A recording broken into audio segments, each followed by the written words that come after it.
Hello everyone. चलिए हम करते हैं इस क्वेश्चन को करने से पहले स्टूडेंट, ये मैंने दो डायग्राम्स बनाए हैं, इनको आपको देखना है। एक्चुअली स्टूडेंट, हमें यहाँ पर एक सिमेट्री का कॉन्सेप्ट पढ़ने जा रहे हैं, तो उससे पहले हम थोड़ा सा ये दो डायग्राम्स हैं, इनको अच्छे से विजुलाइज कर लेते हैं। हमें इससे काफ़ी हेल्प मिलेगी। स्टूडेंट, ये जो लेफ्ट साइड में आपको जो डायग्राम दिख रहा है, इसे हम लोग बोलते हैं ट्रायंगुलर बाई पिरामिडल। इसे हम लोग बोलते हैं ट्रायंगुलर बाई पिरामिडल स्ट्रक्चर। ऐसा इसलिए बोलते हैं इसे क्योंकि इसमें यहाँ बेस में एक ट्रायंगल है। इसे बेस तो नहीं कहेंगे, यहाँ पर एक बीच में एक ट्रायंगल है, और इस ट्रायंगल के ऊपर एक पिरामिड है, और इस ट्रायंगल के एक नीचे एक पिरामिड है। इसे इसलिए हम लोग बोलते हैं ट्रायंगुलर बाई पिरामिडल। देखिए, इसे स्क्वायर बाई पिरामिडल बोलेंगे। यहाँ पर एक बीच में स्क्वायर है, इसके ऊपर एक पिरामिड है, और इसके नीचे एक पिरामिड है। इन स्ट्रक्चर्स की खास बात ये होती है स्टूडेंट कि जैसे मान लो हमने यहाँ पर इसमें 100 वोल्ट अप्लाई किया, यहाँ पर हमने पोटेंशियल 100 वोल्ट अप्लाई किया, और यहाँ पर हमने पोटेंशियल 0 वोल्ट अप्लाई किया लेट से। तो एक्चुअली है क्या कि ये यहाँ पर ये जो बीच वाला फेस है, बीच में जो यहाँ पर बना है, ये पूरा सिमिट्री पे लाई कर जाता है। सिमिट्री पे लाई करने का मतलब ये है कि जैसे ये 0 वोल्ट है, ये 100 वोल्ट है, तो यहाँ पर सभी जगह पे 50 वोल्ट हो जाएगा। यहाँ पे भी 50 वोल्ट हो जाएगा, और यहाँ पे भी 50 वोल्ट हो जाएगा। ये पूरा का पूरा बीच वाला जो फेज़ है, इस पे 50 वोल्ट का पोटेंशियल आएगा। ऐसे इसमें भी है, जैसे यहाँ पर मैंने 100 वोल्ट अप्लाई कर दिया, यहाँ पर मैंने 0 वोल्ट अप्लाई कर दिया, तो जो बीच का जो पूरा पार्ट है, जो कि स्क्वायर जिसे आप देख रहे हैं, ये पूरा का पूरा 50 वोल्ट पे होगा, अगर सभी ब्रांचेस का रेजिस्टेंस सेम है तो। ठीक है ना। यहाँ पे स्टूडेंट्स हम ये एज्यूम कर रहे हैं कि हर एक लाइन का रेजिस्टेंस R है और सेम है, तभी ये इक्विलिब्रियम, तभी ये सिमेट्री आएगी। तो यहाँ पर ये बीच वाली जो स्क्वायर सरफेस है, इसका पोटेंशियल 50 वोल्ट होगा। यहाँ पे जो ट्रायंगल है, इसका पोटेंशियल 50 वोल्ट होगा। बस स्टूडेंट, हमें इसी कॉन्सेप्ट का यूज़ करना है और हमारे क्वेश्चन बहुत ही ईजिली हो जाएगा। चलिए हम लोग चलते हैं अपने क्वेश्चन की तरफ जल्दी से। तो ये है हमारा क्वेश्चन। देखिए, ये है वो ट्रायंगल, और ये एक पिरामिड देखिए, ये इन तीनों पॉइंट से ऐसे ऊपर जाके बन रहा है, और एक पिरामिड आप देखिए इन तीनों से नीचे जा कर के ये लाइन को मिलाया गया है, नीचे एक पिरामिड बन रहा है। यहाँ पर हम पार्ट ए में इसका फाइंड आउट करने वाले हैं इक्विवेलेंट रेजिस्टेंस बिटवीन 1 एंड 2, 1 और 2 के बीच में फाइंड आउट करेंगे। ओके स्टूडेंट्स, चलिए।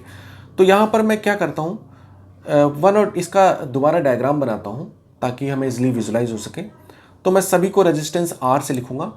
तो चलिए, मैं यहाँ पर 1 और 2 के बीच वाला जो रेजिस्टेंस है उसको बनाता हूँ, तो वो भी पूरा R है, लेकिन मैं अपनी सिंप्लिसिटी के लिए उसको दो छोटे छोटे रेजिस्टेंसेस में ब्रेक कर लेता हूँ।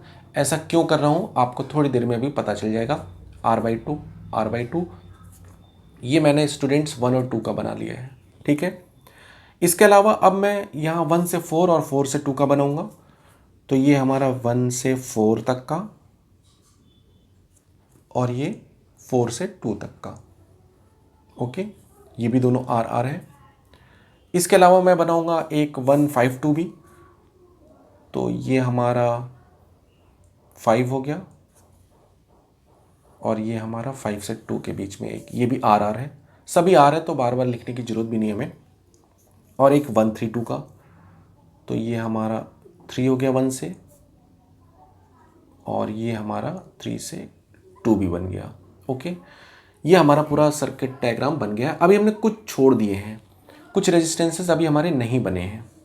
तो हमारे कौन से रेजिस्टेंसेस नहीं बने, देखिए 4 और 3 के बीच में जो रेजिस्टेंस है वो अभी हमने नहीं बनाया है। ओके, तो हमने 4 से 3 के बीच वाला नहीं बनाया, और हमने 3 से 5 के बीच वाला भी स्टूडेंट्स नहीं बनाया है। तो 3 से हमने 5 के बीच वाला भी नहीं बनाया है, ये दो नहीं बनाया हमने। ये भी अभी हम बनाएंगे, बस थोड़ा सा रुक करके। चलिए, अब देखिए, अगर आप यहाँ पर एक ऐसी लाइन ड्रॉ करते हैं, थोड़ा रुक करके बनाएंगे, अभी हमने नहीं बनाया इन दोनों को। यहाँ पर अगर आप स्टूडेंट एक ऐसी लाइन ड्रॉ करते हैं, तो आप देखेंगे कि ये जो लाइन है, इस लाइन के लेफ्ट साइड में और राइट साइड में बिल्कुल एक जैसा डायग्राम है, यानी कि ये लाइन जो है वो एक्चुअली में लाइन ऑफ सिमेट्री है। तो वही बात आ गई कि यहाँ पर अगर हम 100 वोल्ट लेते हैं, यहाँ पर अगर हम 0 वोल्ट लेते हैं, तो बीच वाली जो पूरी लाइन है वो सिमेट्री की वजह से 50 वोल्ट पे होगी, क्योंकि लेफ्ट साइड में जितना ड्रॉप मिलेगा 100 - 50, उतना ही ड्रॉप आपको राइट साइड में मिलना चाहिए, यानी कि 50 - 0। तो ये जो बीच की पूरी लाइन है स्टूडेंट्स, ये बीच की पूरी लाइन 50 वोल्ट पे हो जाएगी।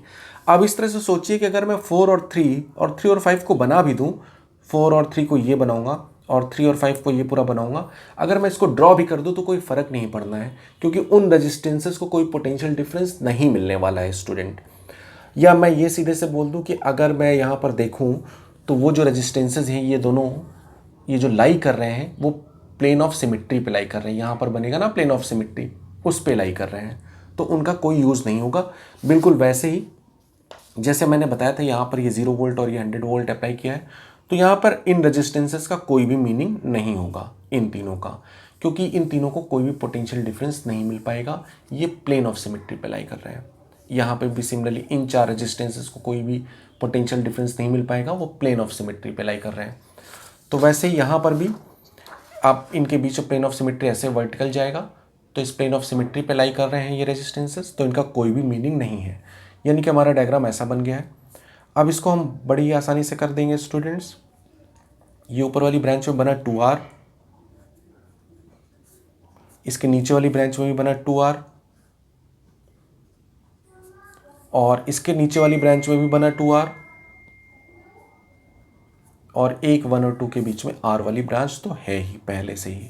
ओके स्टूडेंट्स, चलिए ये 2R 2R 2R 3 बार है, तो इनको अगर आप देखेंगे तो ये बन जाएगा आपका 2R/3, और ये एक बन जाएगा R नीचे वाला। ये हमारा ऐसे सिंप्लीफाई हो गया। अब अगर आप इन दोनों को पैरेलल में ऐड करेंगे तो पैरेलल में आपका ऐड करने पर यहाँ पर आ जाएगा 2R/5। मैं ऐड करके दिखा देता हूँ, 1/R इक्विवेलेंट, सो 3/2R प्लस 1/R। इसे लिख सकते हैं हम लोग 3/2R प्लस 2/2R, यानी कि यहाँ सर इससे आ जाएगा R equivalent is 5/2R। Okay, 5/2 times R, sorry थोड़ा सा गलत हो गया ये, यहाँ से हमारा R इक्विवेलेंट आ जाएगा 2R/5। This is our R equivalent. Okay, so first part का आंसर है 2R/5। चलिए अब हम लोग स्टूडेंट्स बी पार्ट करते हैं। बी पार्ट भी हमारा सिंपल ही है। बी पार्ट में स्टूडेंट्स हमें यहाँ पर बताना है equivalent resistance between 4 and 5। Okay, 4 and 5, 4 and 5 तो क्लियरली विजिबल हो रहा है स्टूडेंट कि ये 3 रेजिस्टेंसेस हमारे यूज़ के नहीं हो जाएंगे, 1 और 3 के बीच का, 3 और 2 के बीच का, और 2 और 1 के बीच का। तो यहाँ पर जो हमारा डायग्राम बनेगा वो कुछ ऐसा बनेगा।